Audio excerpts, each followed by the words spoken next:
The crowd stood in silence. No one moved, no one breathed. In the center of the great alien arena, under blue sky and twin suns, floated a weapon. It was not large. It didn't shine like gold or crackle with fire. But everyone knew its name, the Void Blade. They said it could cut through stars, slice through tanks like paper, end wars with a single swing, and only one being had ever held it. His name was Warlord Exa R. Anatol, thick-skinned alien covered in dark metal armor. His eyes glowed red, and his voice was like thunder cracking mountains. He stood beside the blade, laughing, loud, proud. "All of you fear this weapon," he shouted. "And you should. It is the strongest in the galaxy. Forged in the dying core of a black star. Fueled by the screams of a dying world." He raised his arms. "No species can match it. Not the Trellians, not the Voskin, and certainly not the humans." Many in the crowd laughed. They came from all corners of the galaxy. Traders, generals, scientists, soldiers. But no, humans. Until one stepped forward. She looked small, too small, no armor, no gun. Her clothes were plain, just old brown pants and a torn jacket. Her hair was tied back and her face had no fear. Just silence. She didn't say her name. She didn't bow. She walked forward until she stood just 3 steps from the Void Blade. The crowd stared. Zarn tilted his head. "Human," he said, "this is no toy. You walk too close." Still, she said nothing. The blade floated between them, humming softly. It gave off a cold wind, as if it were breathing. Zarn's smile dropped. "Say your name, then walk away, before it sees you as prey." Still silence. Then slowly she raised her right hand, one finger outstretched, and she touched it. The world froze. The Void Blade began to shake. Its hum grew louder. Blue sparks danced over its surface. For centuries, it had obeyed only Zarn. It had burned anyone else who dared try. It had melted weapons and arms alike. But this time, it did not burn. It cracked. A thin line ran through the center, then another. Then boom. The weapon shattered into dust. Not chunks, not pieces. Dust. It floated down like snow, settling on the silent arena floor. Gasps, screams. One alien fainted. Warlord Zarn stepped back, eyes wide. "No," he whispered. "That's not possible. That's not." The human looked at him. Once, just once. And then she turned and walked away. The council room. Orbiting planet Draxus 9. 1 hour later, the Galactic Council gathered. 12 leaders, 12 species, all watching the same replay on a dozen floating screens. The moment the Void Blade shattered. The moment Zarn stepped back in fear. Counselor Varak of the Voskin race slammed his clawed hand down. "That weapon cannot be broken," he roared. "It was tested in neutron storms, on death worlds. It is older than your empires." Counselor Dina, a long-necked insectoid, clicked her mandibles. The human touched it, and it crumbled. "Who is she?" Another asked. Silence. "She had no ID chip," said a robot advisor. "No military tags, no ship records. Earth has no record of her." "Then Earth is hiding something," Varak growled. "And I want to know what." Meanwhile, on Earth, the woman walked alone through a forest of dead trees. No birds, no wind, just silence. A small boy followed her at a distance, barefoot, wearing an old jacket. His name was Kao. "Miss?" he called. "You made that shiny thing break, the scary one." "Was that magic?" She paused, looked back. "No," she said. "Then how did you do it?" She didn't answer. He ran closer. "What's your name?" She looked at him for a long moment. "People don't say it anymore." "Why not?" "Because they're afraid." Back in the arena, Zarn stared at the pile of dust. His soldiers didn't speak. No one dared move. He dropped to one knee, picked up a handful, and let it slip through his fingers. He had ruled a dozen systems, crushed fleets, made emperors kneel, and yet a single human unnamed, unarmed, had destroyed his greatest weapon with a touch. His voice shook. She will pay. In deep space, a ship raced through dark space, its engines red hot. Inside, a crew of elite bounty hunters prepared. Each of them had faced death 100 times. Cybernetic limbs, plasma blades, and neural shields, they had it all. Target, unknown human female, the captain said. No confirmed species enhancements, no weapon. Engage on sight. They laughed. She broke a toy, one said. We break bones. Shoot beg, another said. Humans always beg. In the ruins of old Earth, the woman knelt by a broken wall. On it were names carved in metal, burned by war. Old Earth soldiers, fighters, heroes, lost in battles. No one remembered. She ran her fingers over the names. Still listening, she whispered. They built a weapon. A weapon that laughed. I made it quiet. The wind stirred. Far above, the hunters arrived. Final scene of Part 1, Suspense cliffhanger. From space, the bounty hunter ship hovered over Earth's wastelands. They tracked her movement, pinpointed her exact location. She's sitting alone, the captain said. Easy kill. The crew dropped from the ship, falling like fireballs. They landed in a circle around her. 10 elite killers. Plasma ready. She didn't move. She didn't even stand up. Human, the captain growled. Come with us or die. She looked up at him, calm. No, she said. You first. Suddenly, the ground trembled. The walls behind her cracked. The air grew thick, and one by one, the hunters turned their weapons on themselves. Screams filled the sky. Smoke rose into the sky. 10 elite alien hunters, each one feared across systems, now lay scattered in the dirt. Their weapons were broken, their bodies twisted. Some had tried to run. They didn't get far. She hadn't moved. She still sat by the old war wall, her fingers gently resting on a soldier's name. From far above, the bounty hunter ship floated. Silently, the crew inside watched in horror. She didn't touch them. One whispered. She didn't even stand up. Another said. The captain clenched his teeth. That's no normal human. Galactic Council emergency meeting. The 12 alien counselors stared at the footage. Again and again. Slow motion. Zoomed in. No tricks. No weapons. Just silence, then destruction. She's not enhanced, said Counselor Dina. She doesn't wear armor. Doesn't carry tech. Then how did she do this? Barked Varak. The AI advisor floated forward. We ran her face through every galactic system. Military, science, intelligence, black ops. And no record. No name, not even a match to Earth's own database. Counselor Haruan hissed. She's not on any map. Which means Earth is lying, growled Varak. Again. Earth Command Headquarters. Underground level General Ruiz stared at the screen. His officers looked nervous. A private spoke first. Sir, she's one of ours. Ruiz didn't answer. He just kept watching the footage. The woman. The broken void blade. The ruined hunters. She wasn't trained by us, he said finally. She trained before us. What does that mean, sir? Ruiz looked older than ever. It means we didn't create her. We uncovered her. In the wastelands, the boy Kao still followed her. Dirt on his face. Curiosity in his eyes. You didn't even touch them, he said again. She walked through the ashes of the ruined ambush site. The ground was black. Metal was melted. And yet, her boots made no sound. They attacked first, she said calmly. But you didn't fight back. I never do. He tilted his head. Then how did they? She stopped, looked at him. Fear breaks faster than bone. The council sends a new team back in space. The council made a fast decision. Zarn's embarrassment had made them nervous. And now this woman who broke laws of physics and wasn't even listed in Earth's files was walking freely. We need answers.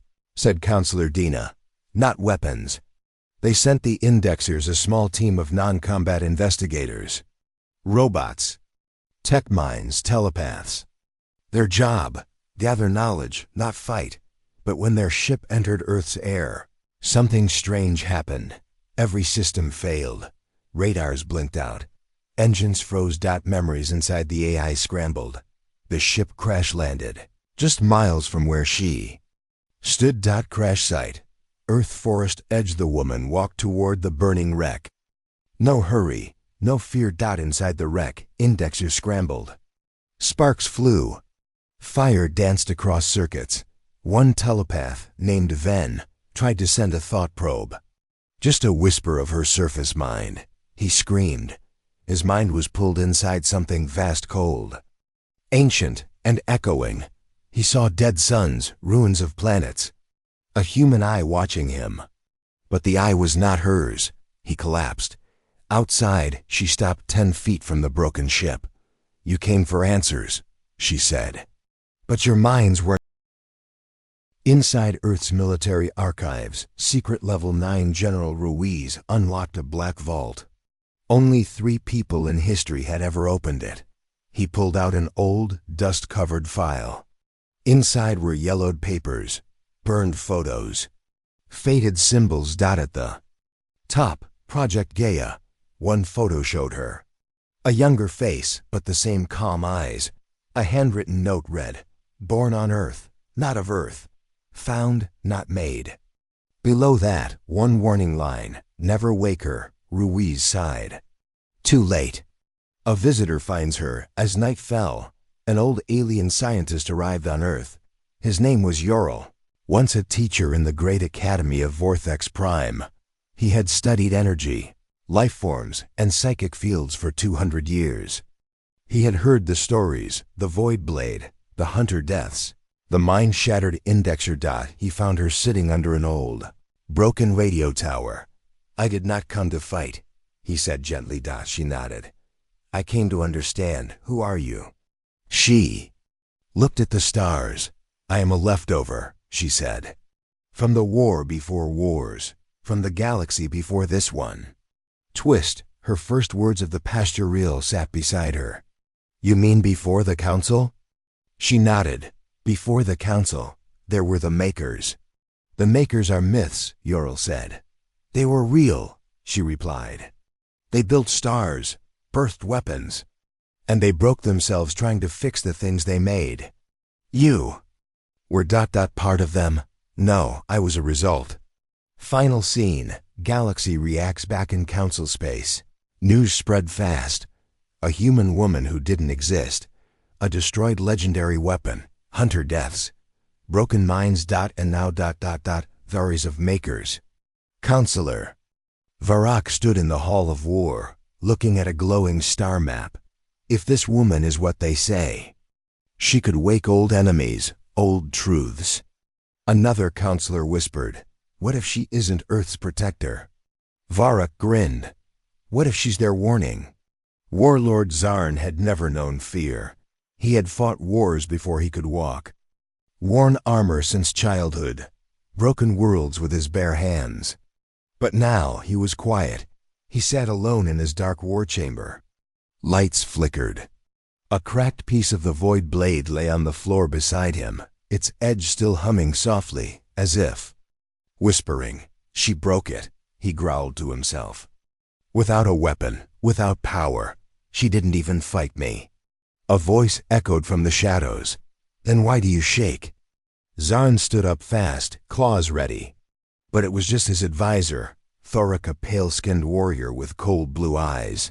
"She's still on Earth," Thorik said. "Still walking, still silent." "I know," Zarn said. "And now I go myself." Thorik frowned. "You already sent hunters. They failed." Zarn turned slowly. "That was my first mistake." Thorik stepped closer. "And your second?" "I didn't go with my army. Earth, the wastelands." The woman stood on a rocky hill. Behind her, the forest burned. In front of her, the wind howled through a ruined city. Her eyes didn't blink. She could feel it.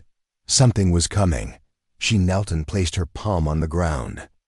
Dust lifted. The soil trembled. Machines, she whispered. Too loud. KIO stood behind her, hiding behind a broken wall. What's too loud? She didn't answer. Above them, the sky turned red. Zarn arrives. A giant alien ship tore through Earth's clouds. Bigger than any city, shaped like a black claw. Lightning followed in its wake. From its belly, thousands of drop pods fell slamming into the ground like thunder. Alien soldiers stepped out. Over 10,000. Zarn's voice echoed across the planet through every come. Earth, you hide a monster. I am here to kill it. She will kneel or burn. Humans across the globe paused. Soldiers readied weapons. Satellites turned. But deep inside Earth's military base, General Ruiz just closed his eyes. He's made his second mistake. Inside the drop zone, the soldiers moved quickly. Streets were cleared. Civilians were pushed back. But the woman didn't run. She waited by an old fountain in the heart of the city ruins. Zarn landed with a crash, his armor glowing red, steam. Rising from his claws, he walked alone toward her, his army watching from the rooftops. You came, she said quietly. Xarn growled. You broke my blade. I came to break you. She looked at him calmly. Then break me. He charged, fast. Loud, fury in every step. She didn't move. The moment everything changed, Edzern lifted his arm. A giant weapon forming from his wrist. A new version of the void blade twice as long. Pulsing with dark energy. He brought it down. Slammed. The earth split. Dust flew high into the air. For a second, no one could see anything. Then. The dust cleared. Zarn stood over her, panting. She was still standing. Unharmed. His blade cracked. Again. She reached out, touched it. Boom. Shattered again. This time, the explosion knocked Zarn back. His army gasped. He crashed into a wall and didn't get up for several seconds. The woman stepped forward. Still calm. You didn't learn, she said. Your weapon listens to its master's fear. Zarn's Rugexarn stood slowly, roaring in fury. I feel no fear. But his hands were shaking. The woman tilted her head. Then why does the blade keep breaking? Zarn looked down. His armor was cracking. His soldiers didn't cheer. They didn't move. Some. Took a step back. Panic in the army. The soldiers whispered among themselves. She didn't fight. She broke the blade again. She's not human. One captain raised his blaster, pointed it at her. Don't, shouted another. That's how the hunters died. The captain fired. One shot. The beam hit her chest. It passed through like smoke. No wound. No mark. And now she was gone. Vanishing like smoke. The woman disappeared in front of their eyes. No teleport. No flash. Just gone. Then one soldier screamed. She's behind us. They turned too late. She was standing calmly behind the front line, watching. Still no weapon, still no armor. But one by one, the soldiers dropped their weapons. Some screamed, others dropped to their knees. Galactic broadcast from a nearby orbiting ship. The scene was recorded live. And streamed across over 300 systems. People saw it in real time. The feared warlord Xarn thrown by an unarmed human. His blade shattered twice. His army frozen in fear. And the woman? She never ran. She never yelled. She just walked forward like death itself. Council panic in the Grand Chamber of the Galactic Council. All screens showed the same moment, Zarn falling. The woman walking toward him. She cannot be allowed to live, said Varek. She is the end of control. But what is she? Asked Counselor Dina. She was never one of them, said Haruan. We should have ended Earth centuries ago. No, said a voice in the shadows, an old one, quiet. Final, we should have ended her. Final scene. Her words to Zarn lay on the ground, blood in his mouth. Armor cracked open. She stood over him. I don't hate you, she said softly. I fear nothing. He shouted. She leaned in. I don't need you to fear me. Your weapon already does. She turned and walked away, and behind her, the second void blade crumbled to dust. The galaxy was still shaking. Zarn, the undefeated warlord, was broken. His army frozen, his blade destroyed twice. And the woman? She walked through it all like wind through ashes. But now, Earth was watching. Earth Command. Hidden Base General Ruiz stood with other high commanders inside Earth's underground war room.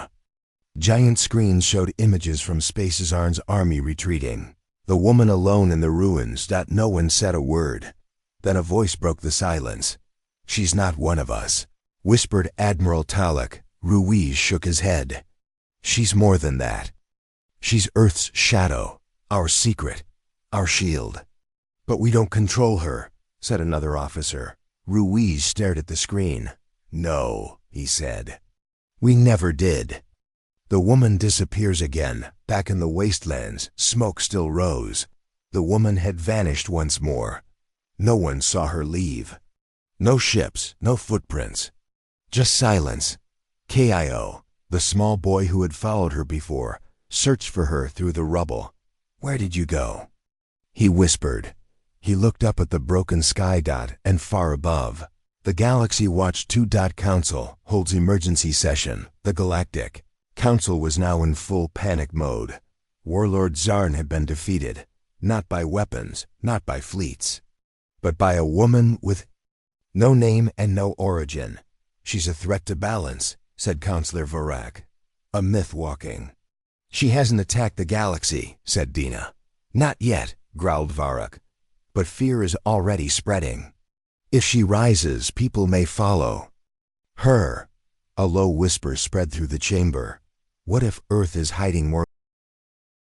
Earth's answer suddenly, across every major galactic network. A signal was received. Encrypted. Human coded. From Earth. A live broadcast. The room fell silent. On screen appeared GeneralLuis.com.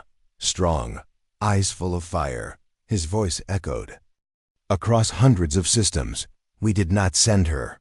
We do not command her, but she is one of us. So if you come to Earth to take her, he leaned closer to the camera, bring more ships. You'll need them. Then the screen went dark. The galaxy reacts. Worlds across the galaxy went silent. Some laughed, some trembled, but many asked the same question. Was Earth bluffing? Had they created her? Did they have more? And why were they not afraid? The secret beneath Earth's surface, deep beneath Earth's crust, far below even military levels, something ancient stirred. In a forgotten vault, machines began to blink. A name appeared on a dusty screen. Gaia Protocol, observation phase complete. Then another line. Begin memory unlock, level 1.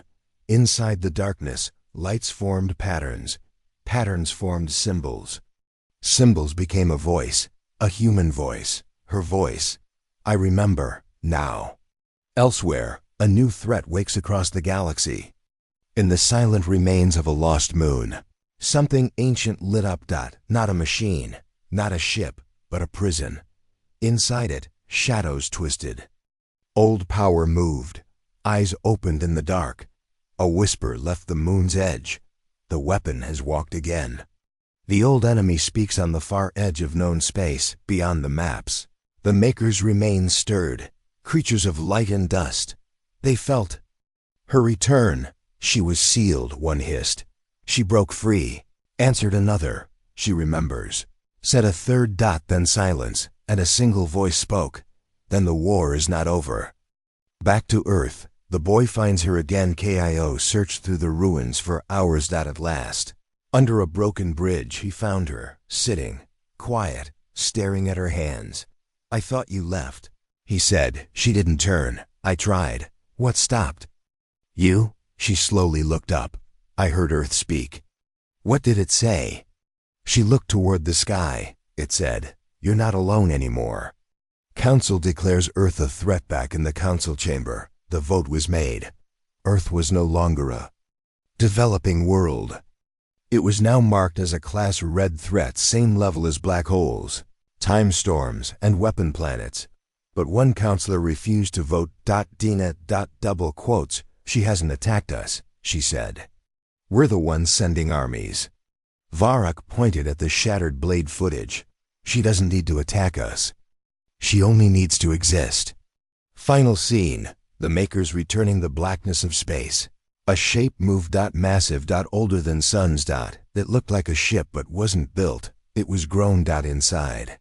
Voices spoke in strange, ancient tones. She is awake. She remembers us. She carries the last piece of what we were. And then ... She must be destroyed. They thought Earth had built her. They thought she was a secret weapon. But they were wrong. She was older than their wars, older than their stars. Now, she remembered everything. Inside her mind, the return of memory. The woman sat under a broken sky, still and quiet. Around her, the wind howled. But in her mind, silence fell. She saw flashes. War. Not human war. Alien skies, burning moons, light, weapons that tore space open.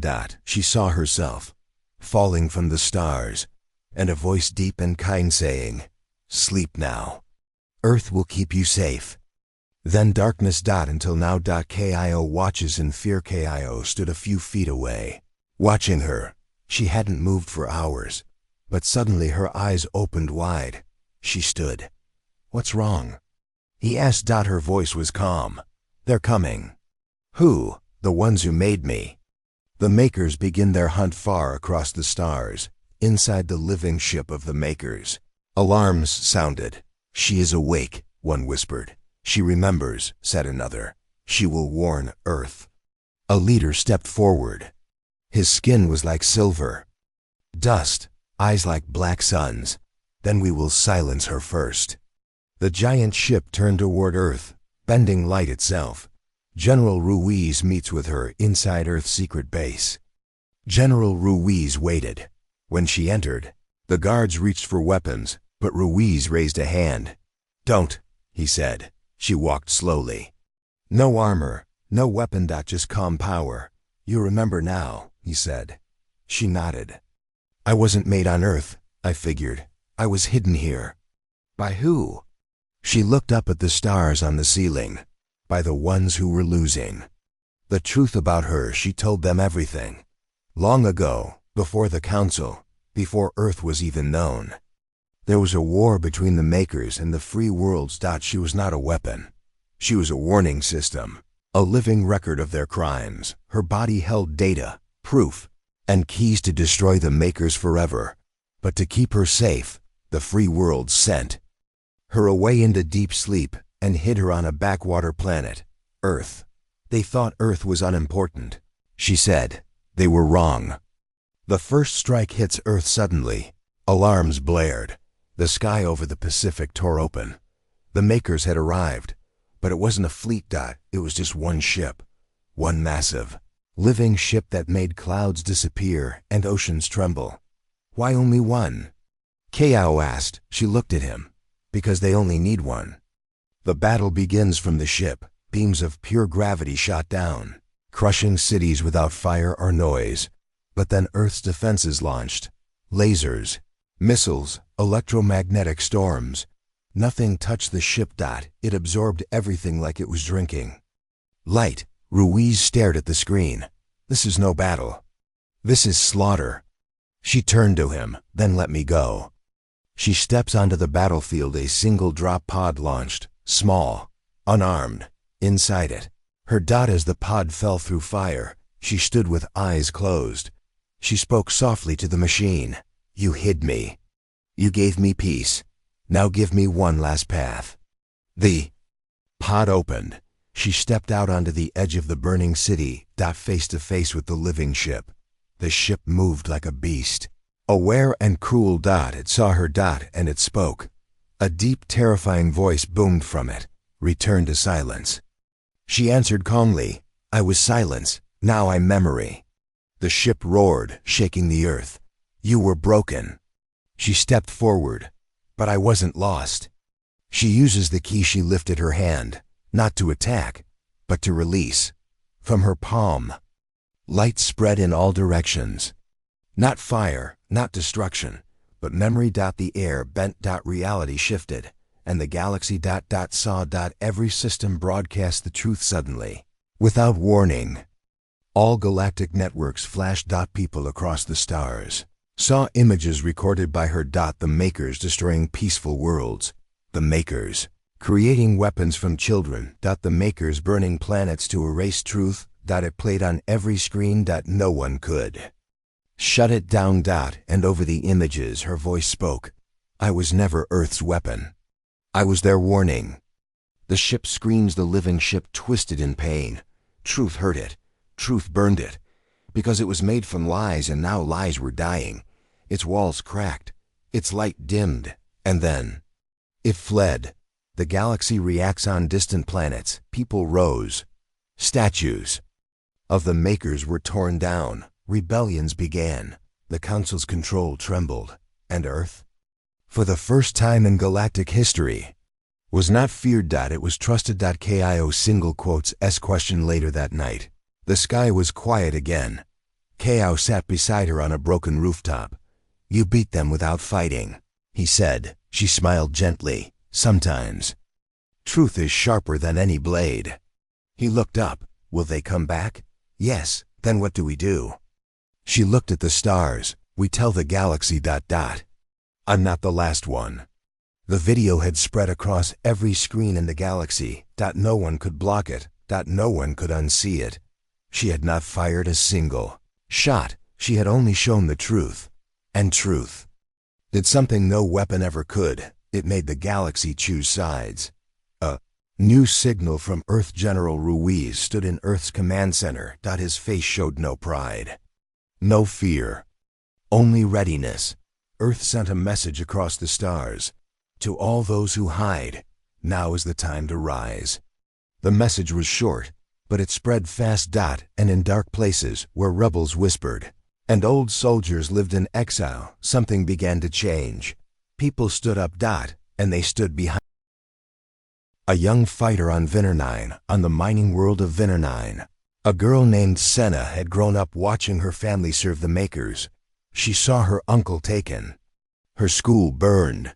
But when the video played, she saw the woman. Saw the strength, the calm. And Senna whispered, she looks like us. She turned to her friends. We don't have to serve them anymore. The council cracks inside the Galactic Council Hall. Panic had turned to chaos. World after world began withdrawing support. Some demanded answers. Others called for new leadership. And one by one, screens shut off as systems disconnected from the old order. Counselor Varak slammed his hand on the table. She must be destroyed. Counselor Dina stood. No, she said. She must be followed. The Makers react in the deep dark, where the stars flicker in fear. The Makers gathered again. They had ruled with silence. With shadows. But now her voice had become a fire, and it was spreading. We should have ended her long ago. One hissed, we cannot kill truth, another said. The leader leaned forward, face like cracked light. Then we erase the galaxy that believes it. They send the erasers, not soldiers, not ships. The Makers sent erasers. Living storms of energy and time, silent, fast, unstoppable. They didn't kill. They erased people, cities, even memory. No traces. No graves. No history. And now, 5 of them raced toward 5 rising worlds, including Earth. She feels them coming on a quiet hilltop. She stood barefoot in the wind. KIO beside her. He looked up at her. Something's wrong, isn't it? Yes, she said. They're sending monsters? No, she answered. They're sending silence.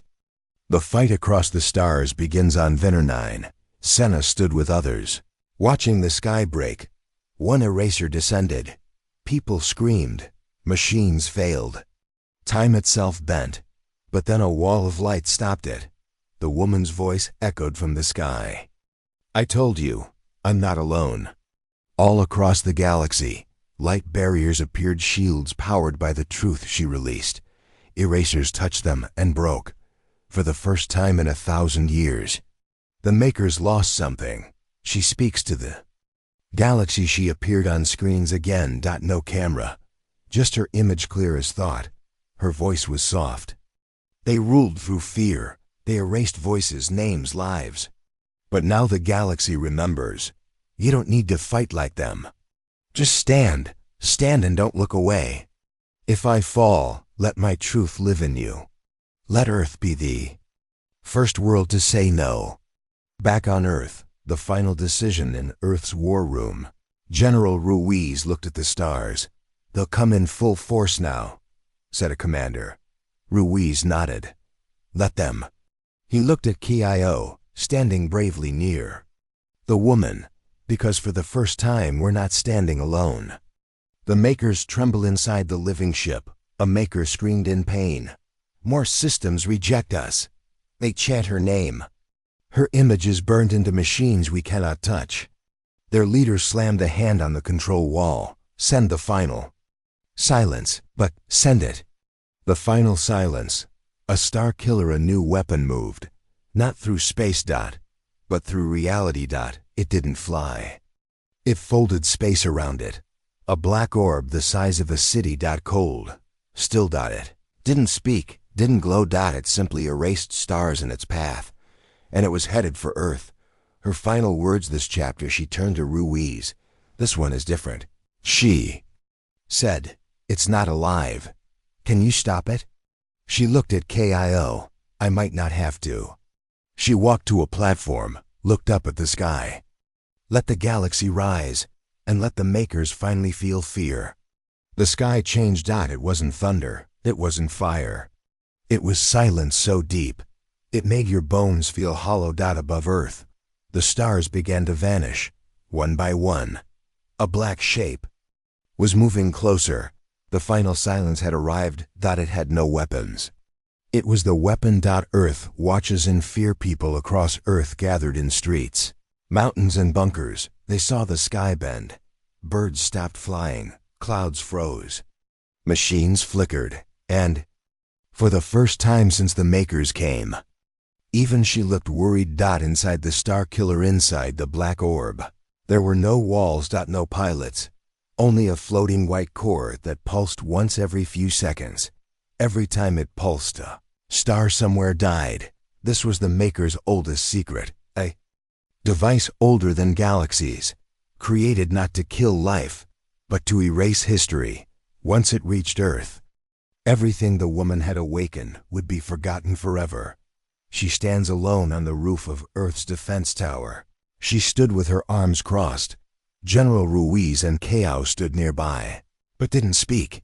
She closed her eyes. I can't reach it, she whispered.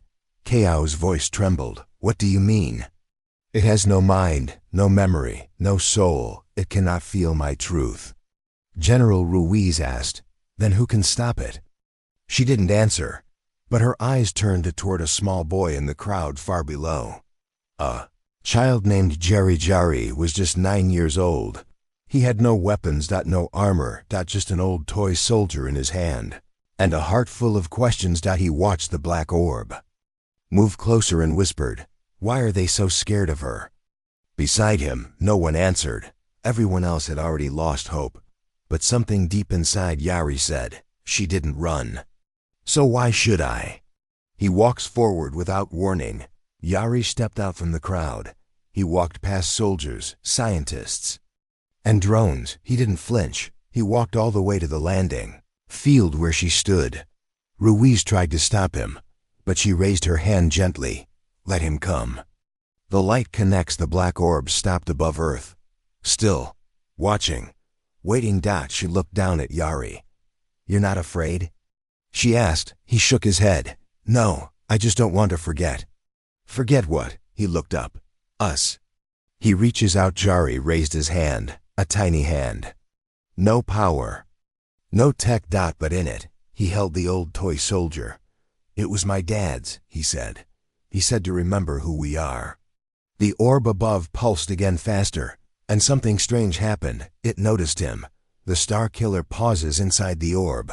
The white core flickered. For the first time in its long, cold life, it hesitated. Not because of fear, but because of connection. A child's memory. A simple toy. A strong heart. It created something the weapon was never meant to face: humanity. Sees a chance, she looked at the boy and whispered, "Hold that memory." Tighter than anything. And she placed her hand on his shoulder. In that moment, their thoughts joined. Her truth, his hope. And the Star Killer cracked. The memory pulsed from Jerry's small hand. A wave of light burst upward. Not a weapon, not data. Pure, living memory. Laughter. Tears. Birth. Peace. The full spectrum of what it meant to be human. And the orb above shook. It pulsed once more and shattered into pieces of harmless black dust. The galaxy holds its breath. People on every world watched the orb die. And then the video played again. This time, it wasn't her face. It was Jerry's. A child. A reminder. Even a child can stop a monster if he remembers who we are. Back on Earth, Jerry sat quietly under the stars. She knelt beside him. "Thank you," she said. He looked up, confused. "I didn't do anything," she smiled. "You reminded us that even when they erase everything, we still remember how to stand. But it's not over yet." Far across the galaxy, inside the last Maker Fortress, a dark figure watched the screens go black. The failed weapon. The rising rebellion. And then he smiled. "They think it's over," he said softly. "They've only seen our silence. Let them now meet our..." The Star Killer was gone. Hope had returned. But deep in the black corners of the galaxy, the Makers were not done. They had used silence. They had used fear. Now they would unleash something worse. Colon raged. The red ships. They came without warning. No signals. No names. Just massive red warships, shaped like claws and fangs falling from the stars. Like angry fire. They didn't ask questions. They didn't demand surrender. They came to erase Earth by force. Earth was ready, but this time, Earth didn't wait. No more hiding. No more running. The sky above Earth lit up with new ships, fast, strange, and glowing with blue fire. General Ruiz stood on the main deck of Earth's flagship, the Dawnbringer. "Lock formation," he ordered. "This time, we show them we're not afraid." The woman steps into the fight. She stood on the ship's outer platform. No armor. No shield. Just her. KIO stood beside her, helmet in hand. "You don't need to do this," he said. She looked at him with calm eyes. "I already did," she whispered. Then she leapt into the sky, and the stars themselves shivered. The rage beasts appear inside the red warships. There were no pilots, only rage beasts, creatures made of molten rock and metal, filled with blind fury. They didn't feel pain, didn't think. They only destroyed. When they landed, cities began to burn. But something was different this time. Humans stood their ground. Earth fights back on every street, rooftops and canyon floor. Humans fought like never before, not with superior weapons, but with heart. Senna from Vinernine led miners with stolen gear. Yari, now a symbol of unity, stood in front of frightened children and made them brave. And Ruiz sent a message across all systems: if they want rage, let's show them something stronger. She meets the rage. She faced the largest beast of all, 20 meters tall, roaring with heat. It swung down its burning arm. She didn't move. The moment the strike landed, the beast shattered. No energy. No explosion. Just dust. KO. Whispered from the ship. She doesn't fight their rage. She empties it. The truth burns brighter. Her presence spread across the battlefield. Where she walked, rage fell silent. Where she looked, warships paused. The Maker's greatest weapon, anger, was dissolving. Because she wasn't just human now. She was something they couldn't define. A living answer to all their hate. Inside the last Maker Fortress, the final Maker stood alone. He watched his warships fall. His beast turned to ash. His systems blink red. And then he saw her. Not on a screen. In his mind. She had reached him. Not with weapons, but with her truth. "It's over," she said. "You ruled with silence, fear, and rage. We answered with memory, unity, and strength. You never understood us. And now you never will." And the last maker vanished like a shadow in sunlight. Peace? No, something greater. The galaxy didn't become peaceful overnight, but something far greater began. Respect. Worlds that once served now stood equal. Voices once silenced now spoke loud. And humans? They weren't seen as weak anymore. They were seen as something else. The ones who stood when everyone else knelt. She disappears. Or does she?